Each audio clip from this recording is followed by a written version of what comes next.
Hey guys, this is Joe Wong, physical therapist at IPT, here today to talk to you guys about dynamic knee valgus.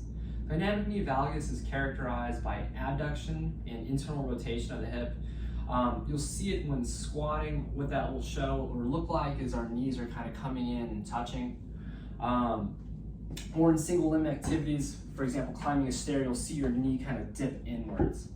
Avoiding dynamic knee valgus is very important because it can lead to injuries and pain at the knee, such as an MCL sprain, ACL injury, or patellofemoral pain syndrome. One of the best ways to avoid dynamic knee valgus is to strengthen the glutes, and in this video series I'll be showing you a couple of exercises to strengthen the glutes and hopefully avoid dynamic knee valgus. Our first exercise here is going to be a side-lying banded clamshell exercise. I'm going to be lying on my side. I've got my hips stacked, my knees in line, as well as my heels stacked here. What I'm going to be doing is, while keeping contact with my heels, I'm just going to be opening my knee up like this. One thing to avoid is kind of letting our hips roll back and open up like this. We want to keep our hips nice and stacked. If this is a little bit difficult for you, you can start without a band and work your way up to it. I'd recommend doing about 2 to 3 sets of 8 to 12 reps. The next exercise here is a banded glute bridge. I'm going to be lying on my back with a band around my knees again. What I'm going to do here is make sure that I'm spreading this band apart. I'm going to go ahead and lift my hips, trying to get a nice line between my knee, hip, and shoulders. Again, I'd recommend doing about 2 to 3 sets of 8 to 12 reps.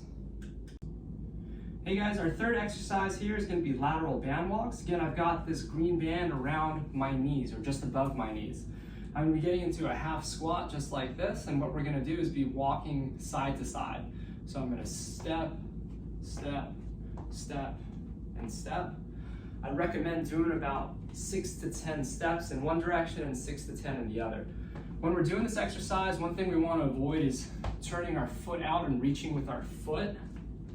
You want to keep that knee and foot nice and in line as we're stepping. Avoid changing levels as well. To make this exercise a little bit more difficult, you can put the band around your ankles. And if you wanted to make it harder still, you can put this around your forefoot.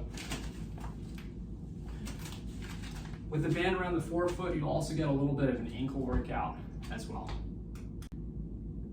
Hey guys, for our last exercise, we're going to be doing a glute kickback. Again, I'm going to get kind of into that half squat position right here. What I'm going to be doing is keeping one of my legs very stable. The other leg is going to be coming back at a 45-degree angle. It's going to look like this. What I'm looking for is to keep my hip, knee, and foot in a nice line right here.